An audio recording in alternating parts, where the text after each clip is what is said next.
1-yanvardan O'zbekistonda bepul bo'ladi. Ulgurib qoling. 2026-yil 1-yanvardan boshlab Qozog'iston shaxsni tasdiqlovchi hujjat aydi kartalar birinchi marta berilganda hamda amal qilish muddati tugagach almashtirilganda bepul berilgandi.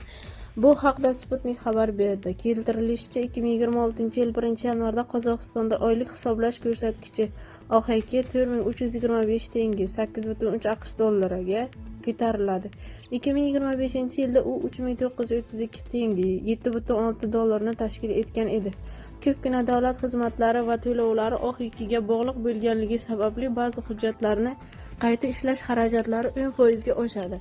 Ayni paytda kattalar uchun pasport qiymati 8 AK yoki 34600 tenge, 66,8 dollar, bolalar uchun esa 4 AK yoki 17300 tenge, 33,4 dollar turadi.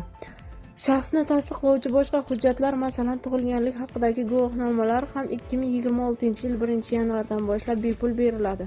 Umuman olganda, shaxsni tasdiqlovchi hujjatlarning joriy narxi 0,2 AK yoki 865 tenge, 1,6 dollar atrofida edi. Shuningdek, Qozog'iston pasporti global reytingda mustahkam o'rin egallagan. Ichki ishlar vazirligi ma'lumotlariga ko'ra, Qozog'iston fuqarolari 79 davlatga vizasiz tashrif buyurishi mumkin. Eslatib o'tamiz, avvalroq Afg'onistonda mahkumlar va qarzdorlarga pasport berish taqiqlangani haqida xabar berilgandi.